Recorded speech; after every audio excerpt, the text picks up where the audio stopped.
Amen. Ruth chapitre 3. On a lu ça la semaine passée, dimanche passé. Samedi, Naomi, sa belle-mère, la belle-mère de Ruth, lui dit, « Ma fille, je voudrais assurer ton repos afin que tu fusses heureuse. » En d'autres termes, étant dit, ma fille, j'aimerais te caser quelque part où quand même ta vie va quand même être une vie stable, normale. Et maintenant, Boaz, avec les servantes duquel tu as été, n'est-il pas notre parent? Voici, il doit vanner cette nuit les orges qui sont dans l'air. Donc, elle avait été avec les servantes, Ruth, donc elle avait été dans le champ pour travailler dans le champ avec les servantes de Boaz. Elle dit, lave-toi et oins-toi, puis remets tes habits et descends à l'air. Tu ne te feras pas connaître à lui jusqu'à ce qu'il ait achevé de manger et de boire. Et quand il ira se coucher, observe le lieu où il se couche. Ensuite, va, découvre ses pieds et couche-toi. Il te dira lui-même ce que tu as à faire. Elle lui répondit, je ferai tout ce que tu as dit. Verset suivant.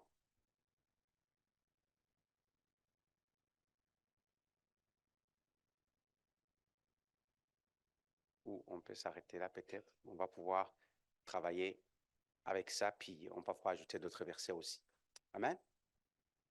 Tendre Père, merci pour ta présence qui est ici. Merci quand nous t'avons loué, tu nous as parlé. Ton Esprit Saint était là. Continue à nous parler. Maintenant que nous allons partager ta parole, nous savons que ta parole est oui et amen et elle est vie. Laisse que cette parole soit une semence incorruptible dans nos vies. Une semence qui va porter du fruit. Une semence qui va nous fortifier. Que cette parole puisse nous montrer le chemin où nous devons aller dans notre vie, dans notre parcours, dans notre relation avec toi. Aide-nous à bâtir notre vie sur cette terre, à la bâtir spirituellement aussi. C'est dans le nom de Jésus que nous avons prié. Amen. Vous pouvez vous asseoir dans la présence de notre Dieu.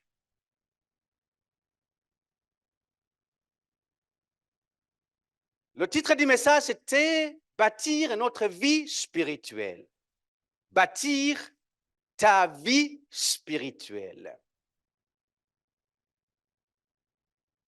On a bien fait et on continue de bien faire pour bâtir notre vie financière, pour pouvoir être à l'aise pour dépenser, s'acheter des choses qu'on aime, n'est-ce pas? Je pense que c'est la seule raison qui vous pousse à vous réveiller tôt le matin et à aller travailler. Je pense qu'ici, il n'y a pas de personnes qui disent, moi, je me réveille tôt le matin, aller travailler, parce que moi, j'aime me réveiller tôt et sortir et aller travailler. La preuve en est que si ton patron te disait demain qu'il ne va pas te payer, que tu vas aller travailler, mais il ne va pas te payer, la plupart d'entre vous, ou sinon 100% de tout le monde ici, vous n'allez pas retourner à ce travail. Vous allez chercher un autre emploi où on va vous payer.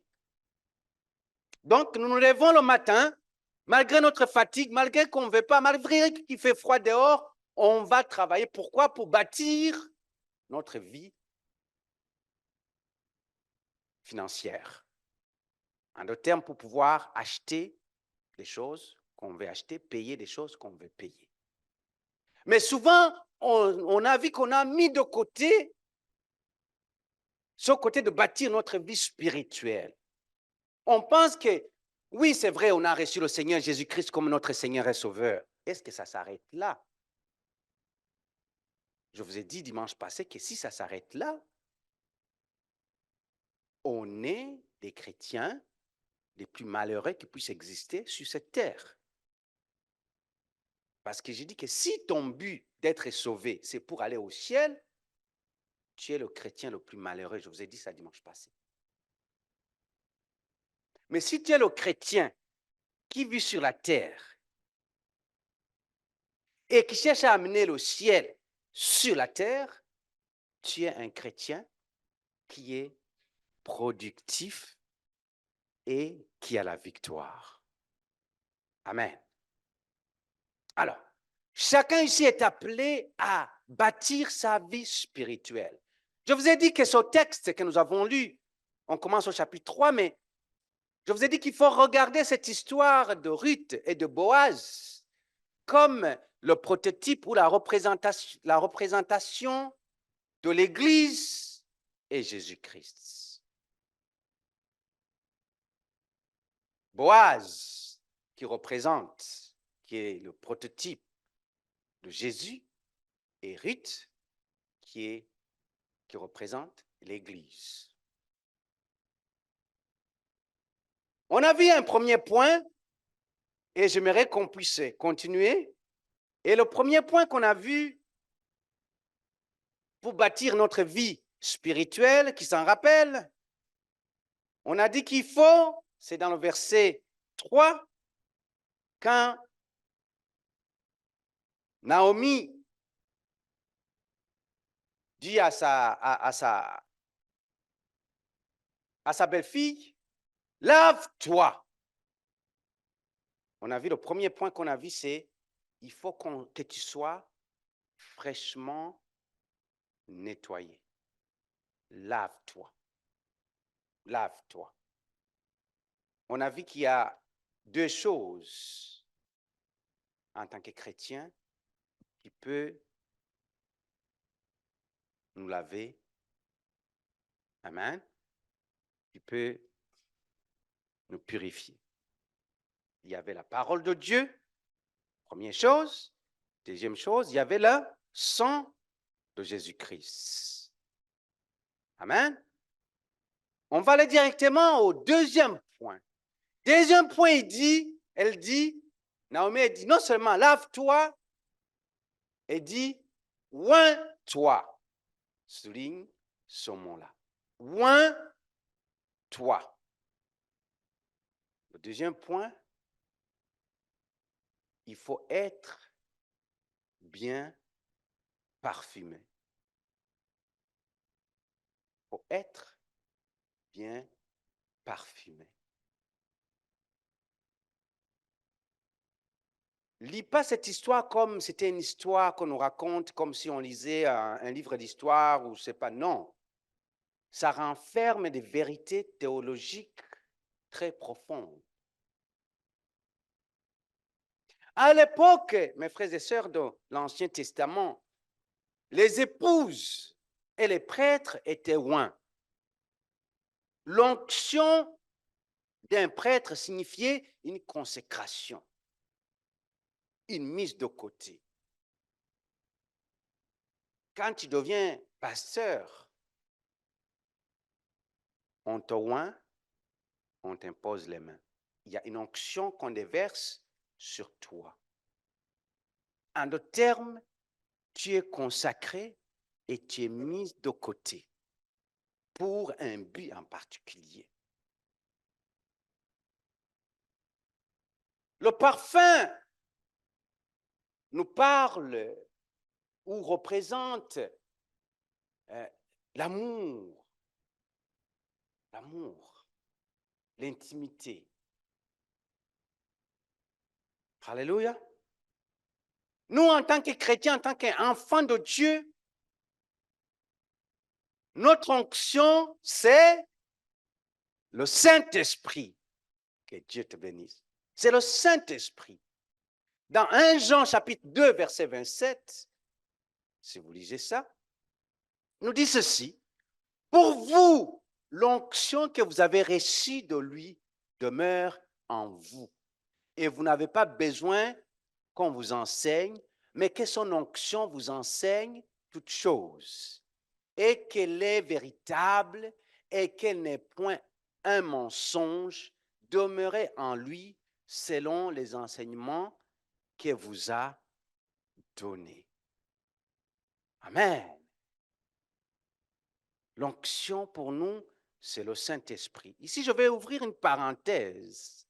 C'est souvent ce verset-là que les personnes qui ne veulent pas étudier la parole de Dieu et qui veulent enseigner, prêcher, dire que quand moi je me tiens debout, le Saint-Esprit me parle, me donne quoi dire. Ils utilisent ce verset-là. Ce qui est faux, c'est une mauvaise interprétation des Écritures. Quand tu dois prêcher, tu dois étudier la parole de Dieu. Alléluia. Ici, on parle d'autre chose. On n'est pas en train de parler du ministère de la prédication. Ce n'est pas ça qu'on parle. C'était juste une parenthèse, parce qu'on dit, vous n'avez pas besoin qu'on vous enseigne, mais comme son onction vous enseigne toutes choses. Et il y a beaucoup d'hérésies à peu près, j'ai l'onction, c'est le Saint-Esprit qui m'a donné l'onction, j'ai l'onction, j'ai l'onction. Mais l'onction vient de où? Et vient de qui? Alléluia. L'onction vient de qui? L'onction vient de où? C'est l'onction de Dieu, ça vient de Dieu, c'est l'onction de Jésus-Christ. Mais qui est ce Jésus-Christ? Et où est cette onction? Et comment je peux recevoir cette onction? Comment cette onction se présente? Et comment cette onction peut partir? Tout ça, c'est dans la parole. En d'autres termes, il faut que tu lises la parole, tu étudies la parole, et là, tu vas comprendre quand l'onction va être sur toi. Alléluia. Peut-être que tu vas avoir l'onction de la guérison, mais tu n'as pas l'onction de, je sais pas, d'interpréter les langues. Mais si j'ai l'onction, tu as l'onction de faire quoi? OK? Il faut faire attention ici. Alors, il dit, le Saint-Esprit lui-même nous oint. Donc, Naomi dit à Ruth, il dit, parfume-toi. En d'autres termes, laisse ce que tu étais, laisse ce que tu as vécu en tant que veuve. Okay. Mets-les de côté. Oh oh. Oh oh. Le Saint-Esprit vient nous donner le parfum du Christ. Beaucoup d'entre nous, quand nous sommes venus à Christ, on ne sentait pas bon. On ne sentait pas bon. On ne sentait pas bon. On avait le péché de partout. On était peut-être les personnes les plus mauvaises qui puissent exister. Il y en a ici qui étaient dans le mensonge, qui aimaient mentir, c'était leur vie de tous les jours. Il y en a ici qui étaient des tricheurs. Il y en a ici, c'était la colère dominait tout. Il y en a ici, c'est des ivrognes. Il y en a... Non, non, pas ici. Dans les autres églises. Dans les autres églises. Il y en a ici, vous avez fait des choses, quand même vous y pensez, vous dites, qu'est-ce que j'ai fait? Mais le Saint-Esprit, quand tu as reçu Jésus-Christ comme ton Seigneur et Sauveur, le Saint-Esprit t'a oint d'une onction nouvelle. Amen. Il t'a oint du parfum de Christ.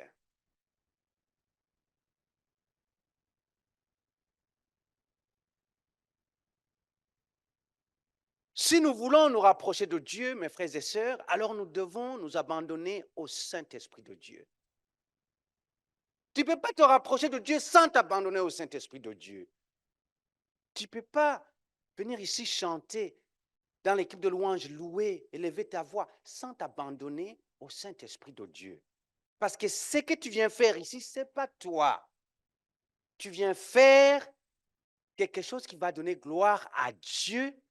Et Dieu, quelque chose qui lui fait gloire, c'est quelque chose qui est en conformité avec son esprit. Donc, il faut que ton esprit soit connecté avec son esprit. Il ne faut pas que ce soit ton cœur ou ton corps ou tes émotions ou tes sentiments qui soient connectés. Il n'y a pas de connexion qui peut se faire. Le corps et l'esprit de Dieu, ça ne peut pas connecter. Il faut que ce soit ton Saint-Esprit. Sois parfumé. Oins-toi. Oins-toi. En d'autres termes, tout ce que tu as ramassé, Ruth, dans cette douleur de perdre ton mari pendant que tu es encore jeune, il n'y a aucune douleur qui est aussi intense que perdre ton mari pendant que tu es une jeune mariée. C'est comme toute une vie que tu pensais commencer vient de s'écrouler. Et voilà que tu te demandes comment je vais encore retourner à la case de départ. Est-ce que c'est peut-être moi qui... Est-ce que c'est une malédiction qui est sur moi? Il y a tellement de questions qui viennent dans ta tête. Encore à l'époque de Ruth. À l'époque de Ruth, c'était très difficile, mes frères et sœurs. À cette époque-ci, ton mari peut mourir et après tu vas t'inscrire sur les sites de rencontres pour rencontrer quelqu'un d'autre. Ouh, ouh. Tu peux commencer à t'afficher sur Facebook ou tu peux commencer à t'afficher sur Instagram. Tu peux commencer à s'afficher, puis tout le monde peut voir que maintenant, tu n'as plus de bague de mariée, tu n'as plus rien. Et ils peuvent, peut-être, quelqu'un va pouvoir te poser une question. Mais à cette époque, il n'y avait pas de Instagram où quelqu'un qui est à 500 km va te voir, ou je sais pas, quelqu'un qui est en Afrique va te voir, ou quelqu'un qui va te poser une question. Non. À cette époque, si tu étais une jeune fille et que tu perdais ton mari pendant que tu étais jeune,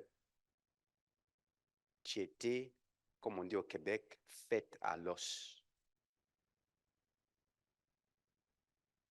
Pourquoi? Parce que tu devenais la propriété de ta belle famille. Il fallait que ta belle famille, soit il y ait un autre homme, le frère de ton mari qui est décédé, qui est encore jeune, qui est prêt à te prendre. Ou soit quelqu'un qui est là, ou même marié, qui est prêt à te prendre comme deuxième bureau. C'était dur. Toute ton estime était affectée. Ruth, son estime était au plus bas niveau. Mais Naomi lui donne un message d'espoir. Il dit, oins-toi. En d'autres termes, ce parfum que tu portes de veuve, enlève-le. Tu ne vas plus sentir la veuve. Mais tu vas sentir l'élu de Dieu.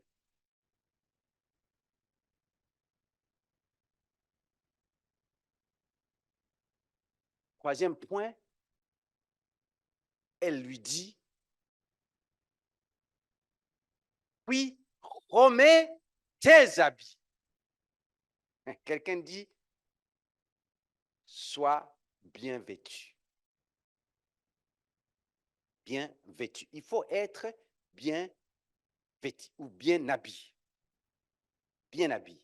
Qu'est-ce que ça signifie? Ça ne signifie pas porter des habits de, je ne sais pas, les marques que vous voulez, les Hugo Boss ou les Coco Chanel ou les, je sais pas, les Gucci, tout ce que vous voulez. Ce n'est pas ça que ça signifie. Ce n'est pas ça que ça signifie. Quand elle dit, remets tes habits, je me suis posé la question, mais elle est partie dans les champs. Est-ce qu'elle n'était pas habillée? Sûrement, elle était habillée, n'est-ce pas? On s'en convient bien? Elle était habillée. Mais je dis, mais pourquoi il dit, remets tes habits? Ruth est veuve et elle porte des vêtements de veuve. Ah, laisse-moi prendre le théologique puis l'amener dans le psychologique ici. Avez-vous déjà vu ce qu'on appelle le syndrome de femme battue?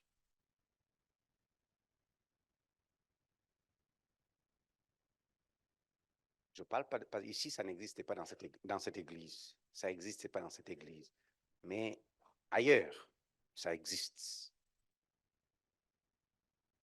Qu'est-ce que le syndrome de femme battue? Ça signifie pas qu'on l'a giflé et tout ça. Mais non, il y a des femmes battues qui n'ont pas été giflées. Giflées, excuse-moi. Moi, j'appellerais le syndrome de femme non appréciée. Baisse pas les têtes, les mamans. Regarde-moi ici. Regarde-moi ici. Tu peux croiser une femme et savoir si cette femme-là est heureuse dans son foyer, oui ou non. Avec la sagesse. Moi, je n'ai pas besoin qu'on m'explique quoi. Moi, quand je regarde, avec toute la sagesse, avec tout ce qu'il y a counseling que j'ai eu comme cours, je peux te dire,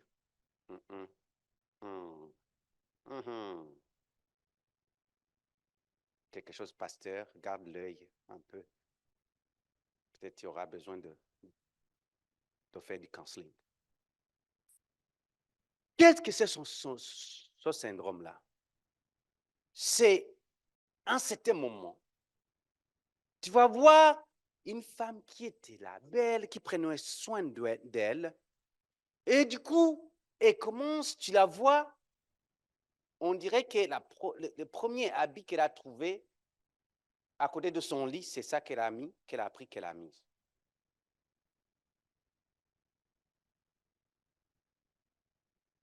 On dirait que tu la vois, tu dis, mais attends, est-ce que tu as passé devant le miroir ce matin avant d'aller au travail ou avant d'aller à l'église ou avant de sortir de ta maison?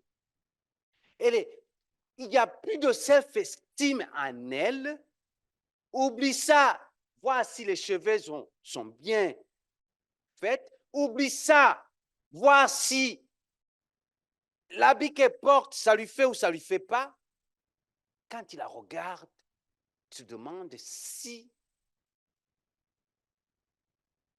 elle ne sortait pas pour aller faire l'épicerie, puis tout d'un coup, on lui a changé de programme, elle s'est retrouvée au travail ou elle s'est retrouvée à l'église. Pourquoi ça arrive?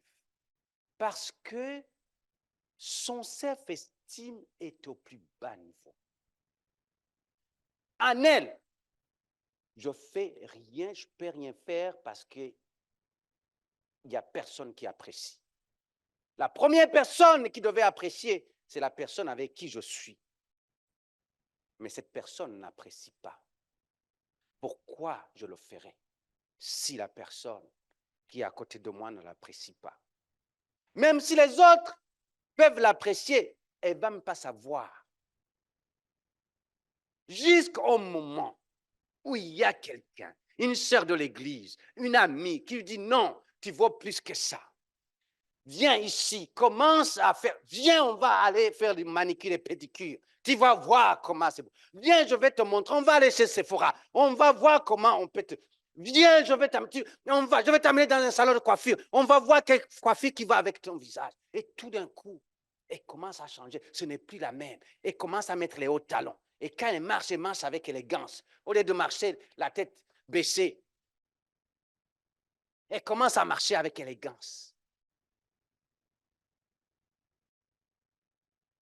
Alléluia. Il dit, remets tes habits. En d'autres termes, ton habit de veuve, ton habit qui représente ton malheur est fini. Le temps a changé.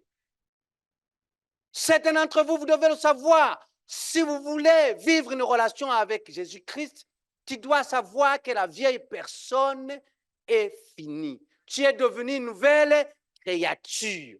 Accepte pas de n'importe quoi dans ta vie. Remets tes habits. Laisse le manteau de la condamnation derrière toi. Laisse la robe de la condamnation derrière toi. Laisse la coiffure de l'humiliation derrière toi. Tu n'es plus ce que tu étais. Tu es un enfant de Dieu. Tu es l'élu de l'Éternel. Remets tes habits. Regarde quelqu'un à côté de toi. Dis-lui, remets tes habits. Être bien vêtu. Être bien vêtu. Elle avait des habits qui étaient remplis de poussière. C'est ça qu'elle amenait dans le champ pour glaner. Mais Naomi lui a donné un conseil. Il a dit, fais-toi belle. OK? Habille-toi bien. Retire les vêtements de deuil. Certains d'entre vous, vous devez retirer les vêtements de deuil. Les vêtements de deuil. Il y en a qui vivent dans le deuil spirituel. Enlève les vêtements de deuil. Où tu vois ta vie toujours en échec. Où tu vois ta vie toujours qu'on dirait que je n'irai pas nulle part. Tout ce que j'avais comme espoir, on dit que ça s'est envolé dans les airs. Je ne peux rien. Je ne suis pas capable d'avoir un bon emploi. Je ne suis pas capable de devenir ce que je veux devenir. Je ne suis pas capable, je ne suis pas... Enlève tes habits de deuil. Je suis celui que je suis à cause de ce que Dieu est. Oh. Vous savez,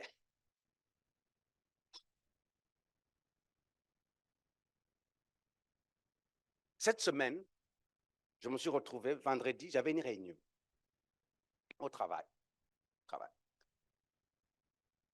J'avais une réunion avec les hauts dirigeants,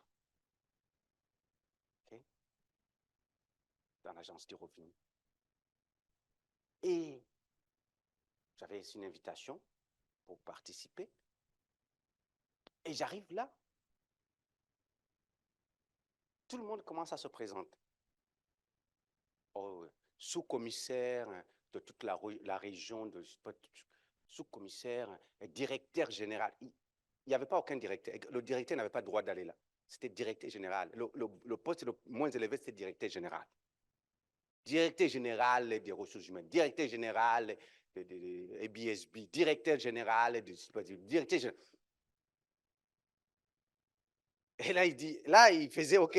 Quand il finit de se présenter, il fallait passer la balle au prochain que tu veux qu'il se présente. On m'envoie la balle, il faut se présenter.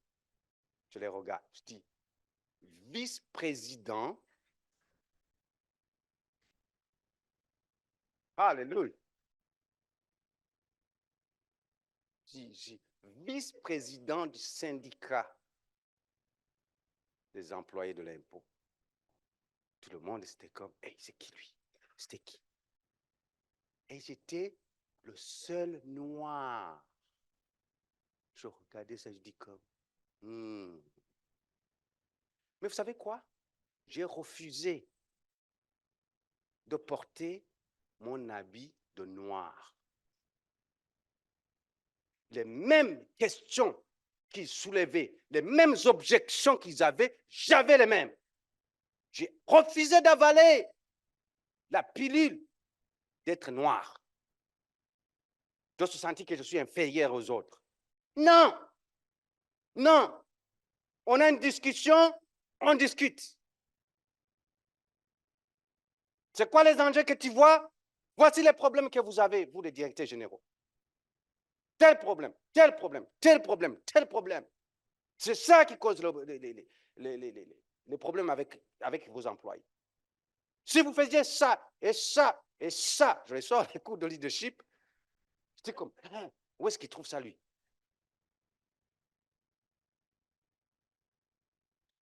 Amen. Et après, il commence à me dire, mais est-ce que tu aimerais prendre une formation pour le leadership pendant 18 mois? Je dis, non, non, non, non. Non, non, non, non, parce que quand je viens dans ça, je vais abandonner d'être représentant des employés. Je dis non, non. Je dis non. Pourquoi? Parce que je ne peux pas être gestionnaire là-bas. Si je deviens gestionnaire là-bas, ça va me prendre mon temps de faire ce que Dieu m'a appelé de faire, mon appel. Et je refuse que mon emploi puisse enlever mon appel. Alléluia. Ah.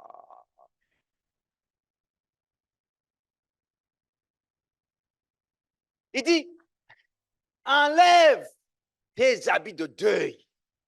Ne te vois pas comme une veuve quand tu vas arriver dans la présence de Boaz. Quand tu vas arriver dans la présence de Dieu, ne te vois pas comme celle qui n'est rien. Ne te vois pas comme un citoyen de deuxième classe.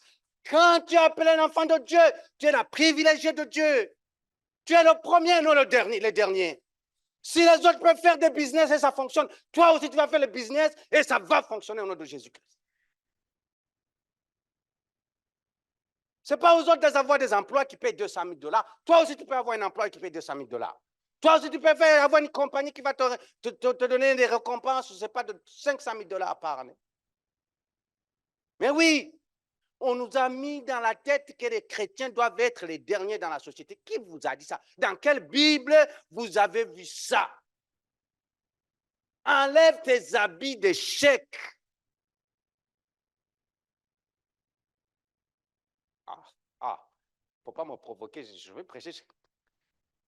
Alléluia. Il dit, remets tes habits.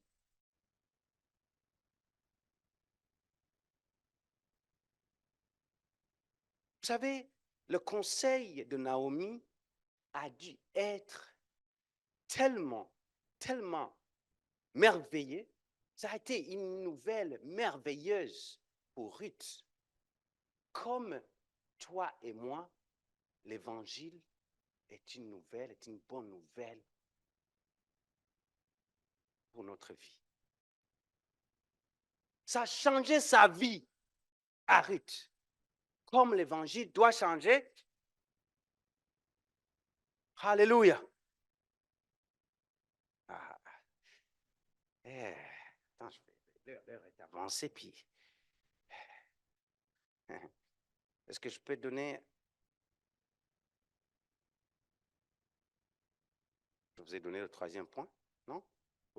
Oui?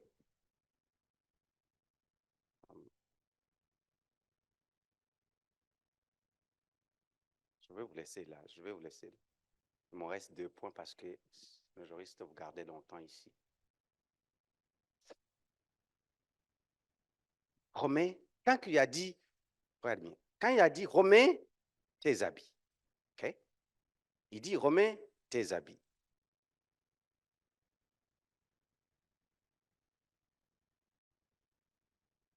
Dans Ésaïe 61,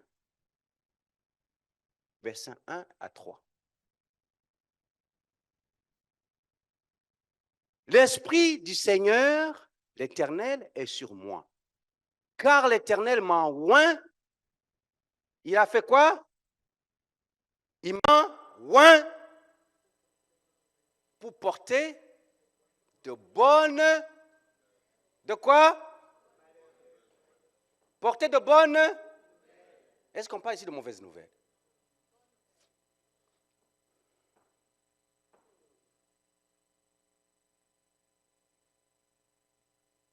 Mais où est-ce que vous trouvez des mauvaises nouvelles qui vous annoncez à chaque fois? Où est-ce qu'on trouve les mauvaises nouvelles? Souvent, tu te dis à toi-même, oh, ça ne marche pas, oh, ça ne marchera pas, oh, cette chose, oh, il y a ça. Oh, où est-ce que tu trouves ces mauvaises nouvelles? Je comprends que tu peux être secoué pendant quelques temps, tout le monde peut passer par là, mais tu dois te réfugier dans la parole de Dieu et dire, non, non, non, non, non, non, non, non, non, non, c'est pas ça, ce que j'ai reçu. J'ai été oint pour porter la bonne nouvelle. Ok. Il m'a envoyé pour guérir ceux qui ont le cœur brisé, pour proclamer aux captifs la liberté et aux prisonniers la délivrance, pour publier une année de grâce de l'Éternel, un jour de vengeance de notre Dieu, pour consoler tous les affligés, pour accorder aux affligés de Sion, pour leur donner un diadème au lieu de la cendre, une huile de joie au lieu de un vêtement de louange au lieu d'un esprit. Aïe, aïe, aïe, aïe, aïe. Ce passage, chaque fois que je le lis, chaque fois que je suis comme fâché de quelque chose, je le lis, puis chaque fois, ça me dit, non, non, non, non, écoute, qu'est-ce que Dieu est en train de dire. afin qu'on les appelle des térébintes de la justice. Une plante. Une quoi? Oh my God. Pour servir à quoi? Vous savez, la parole de Dieu est simple. Si seulement on peut se réfugier dedans et la comprendre et la connaître. Vous savez,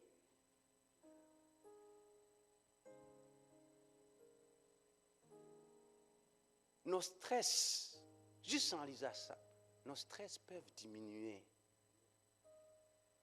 Okay? Nos craintes, nos découragements. Si on pouvait répandre ça, il va y avoir moins de dépression dans la société. Une plantation de l'éternel. Oh my God. Une plantation de l'éternel.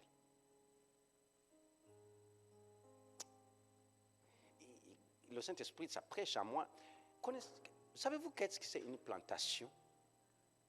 Ok? Une plantation, c'est là un champ où on a planté ses fruits ou ses légumes, ou je ne sais pas quoi.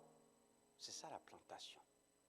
Et quand moi j'ai une plantation, je dois veiller à s'occuper de la plantation.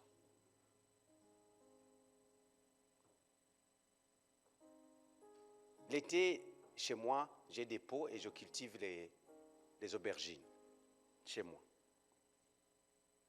Et je sais que les aubergines, à chaque jour, quand il y a le soleil, à chaque jour, tous les matins, il faut les arroser quand ils sont dans le pot. Si je ne les arrose pas, les feuilles, le lendemain, sont fanées. Donc, en d'autres termes, je connais qu'est-ce qu'ils ont besoin à chaque heure bien spécifique, à chaque semaine bien spécifique. Je sais que je dois mettre tel fumier rendu à telle semaine pour que je puisse avoir des fleurs, pour que je puisse avoir de belles aubergines. C'est moi, à ce moment-là, qui est en train de s'occuper de ma... Donc, je connais tout ce que ma plantation pour rester... Oh, quelle bonne nouvelle. L'évangile, c'est une bonne nouvelle. La Bible est en train de dire que tu es une plantation de l'Éternel. En d'autres termes, à chaque moment, à chaque semaine, à chaque mois, à chaque année où tu vas arriver, Dieu a déjà planifié qu'est-ce qu'il faut pour toi, qu'est-ce qu'il a besoin de te donner, comment il va restaurer ta santé, comment ta joie va être. Quand tu es fâché, quand tu es contrarié, quand tu ne sais plus quoi faire, tu regardes ta femme, tu dis, mais Seigneur, c'est quoi ça? Tu regardes ton mari, tu dis, Seigneur, c'est quoi ça? Tu regardes tes enfants, tu dis, Seigneur, c'est quoi ça? Dieu a déjà préparé tout ce que ça te prend. Alléluia! C'est ça le Dieu que nous servons. On va se tenir debout.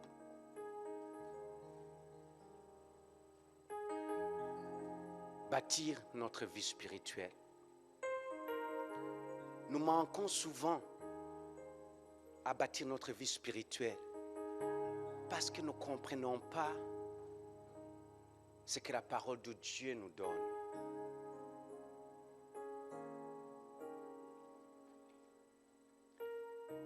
Tous ceux qui veulent bâtir leur vie chrétienne, leur vie spirituelle, je vous dis ceci. Tu ne peux pas bâtir ta vie spirituelle et mettre de côté la parole de Dieu. Ça ne fonctionnera pas. Tu pourras l'essayer, mais ça ne pourra pas marcher. Tu as besoin de prendre la parole, d'être l'ami de la parole. Comme dans Josué, où on dit, médite-la, cette parole, jour et nuit, afin que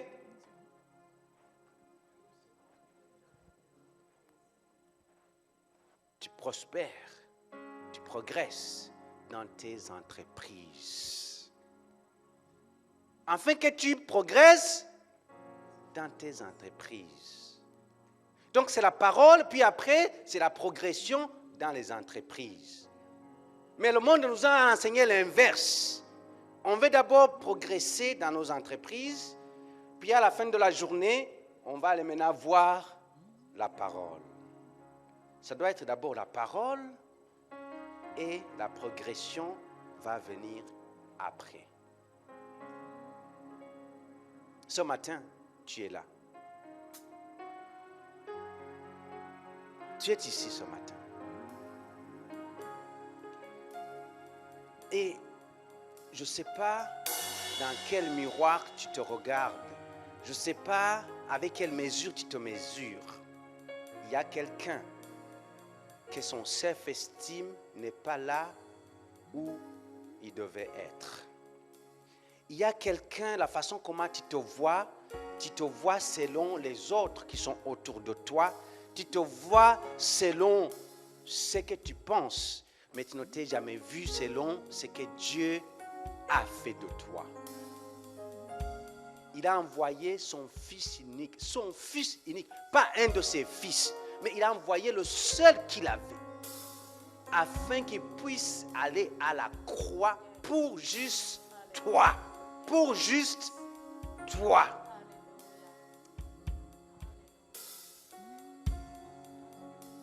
Maintenant, dis-moi, c'est quoi que cet amour autre que tu peux avoir qui surpasse cet amour-là?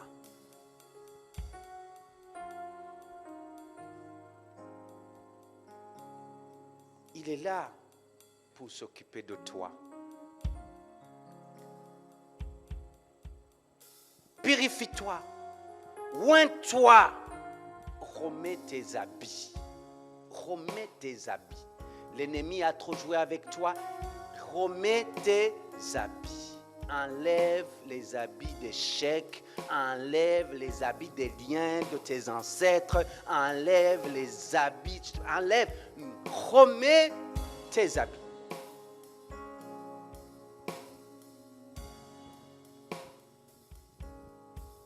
Alléluia. Qu'est-ce que ce matin tu veux remettre? Qu'est-ce que tu veux porter ce matin? Est-ce que tu veux porter la honte sur toi ou tu veux porter la victoire? La Bible nous dit que nous sommes plus que vainqueurs. Est-ce que tu veux porter la timidité sur toi, l'infériorité sur toi, alors que Dieu a dit que tu seras le premier et non le dernier?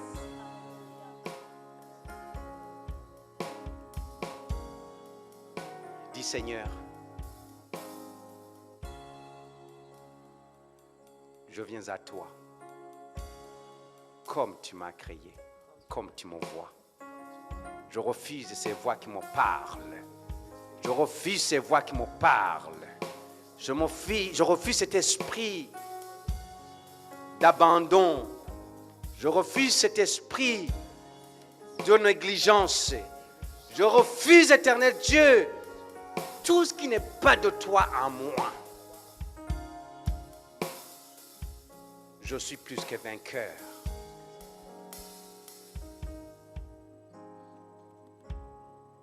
Je suis ta plantation, Seigneur. Arrose-moi comme tu veux, quand tu veux, où tu veux. Je dépose tout entre tes mains. Je t'appartiens. Je suis à toi. Je suis à toi. Je suis à toi. Au nom puissant de Jésus. Amen. Amen. Je veux plus de toi. Oh, oh, oh. Je veux plus de toi. Oh, oh, oh. Je veux plus de toi. Oh, je veux plus de toi.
où tu es,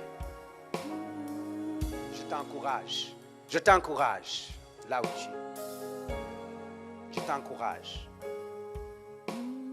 Nous sommes dans la période où le monde entier, il y en a ceux qui sont en train de célébrer le carême, qui est ces journées-là où on se rappelle des souffrances de Jésus-Christ. Jésus-Christ n'a pas été envoyé à la croix pour rien, mais il a été envoyé pour toi. Amen. Je vais te donner un défi cette semaine. Tous ceux-là qui ont porté des habits, c'est dans le monde spirituel maintenant que je parle, d'échecs, de veufs ou de veuves, des paroles comme je ne serais pas capable, je ne pourrais pas y arriver, c'est pas possible pour moi, parce que je suis noir, parce que je suis migrant, parce que je suis ceci, parce que je suis ça, parce que j'ai l'âge avancé, je ne serais pas capable. Tous ceux-là qui ont déjà eu ça, cette semaine, pas cette semaine en train de prononcer maintenant les bénédictions de Dieu sur ta vie. Je veux que tu fasses cette expérience. Que tu te réveilles le matin, tu dis, je suis un homme béni, je suis une femme bénie. Que tu te réveilles le lendemain, mardi, que tu dis, le travail que j'ai, j'aurai la promotion dans ce travail. Que tu te réveilles, tu dis, le business que j'ai commencé, ce business-là doit prospérer. Le projet que j'ai doit arriver à l'accomplissement. Le matin, apprends-toi à proclamer les promesses de l'Éternel sur ta vie. Amen. Amen. Cette semaine, c'est le travail que vous allez faire.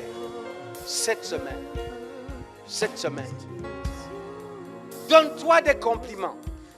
Attends pas que quelqu'un d'autre te les donne. Donne-toi des compliments. Dis, je suis le plus intelligent de ma famille. Je suis le plus intelligent de mon travail. Je suis le plus sage de tout le monde dans mon travail. Donne-toi des compliments. N'attends pas quelqu'un d'autre. Je suis la plus belle que Dieu a créée. J'ai la santé que Dieu veut que je puisse avoir. Mon nom n'est pas maladie. Mon nom n'est pas incapable.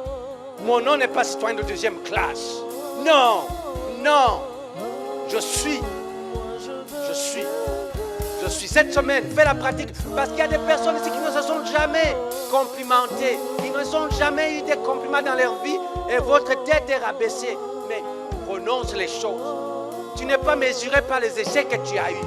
Les échecs que tu as eus, c'était pour avoir de l'expérience, pour devenir meilleur. Maintenant, tu es meilleur que ce que tu étais. Complimente-toi cette semaine.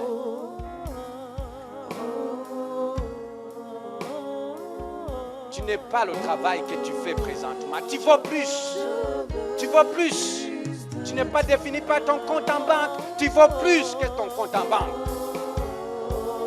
Complimente-toi. Cette semaine.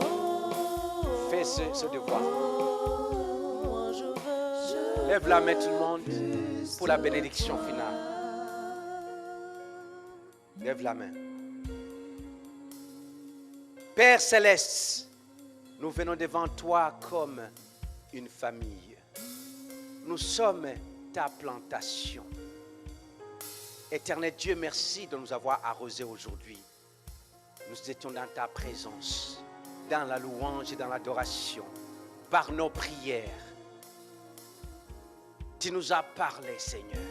Nous quittons ici et nous savons que nous ne sommes pas n'importe qui. Éternel Dieu de gloire. Demain, nous serons meilleurs que ce que nous étions hier. Éternel Dieu. Laisse que tout esprit de honte qui est sur quelqu'un ici soit enlevé. Que tout ce que l'ennemi a volé à quelqu'un ici, au nom de Jésus, qui lui soit donné, multiplié par 10. Que quelqu'un puisse marcher la tête haute. Que celui qui n'avait plus d'espoir, que demain ça va être meilleur. Seigneur, que demain ça soit meilleur dans la vie de cette personne. Que cette personne puisse commencer à proclamer que demain ça va être meilleur dans sa vie. Nous brisons tout esprit de condamnation. Nous brisons tout esprit de malédiction. Nous brisons tout esprit d'échec sur la vie de chacun ici. Père Céleste, que ton amour infini soit sur chacun, Père. Que la grâce, la paix, la joie de notre Seigneur Jésus-Christ puisse nous accompagner et la communion du Saint-Esprit demeurer avec nous dans nos maisons, partout où nous allons. Au nom puissant de Jésus-Christ, nous avons prié. Amen. Amen. Amen. Sois béni. Bonne semaine, bon dimanche. Saluez-vous les uns les autres.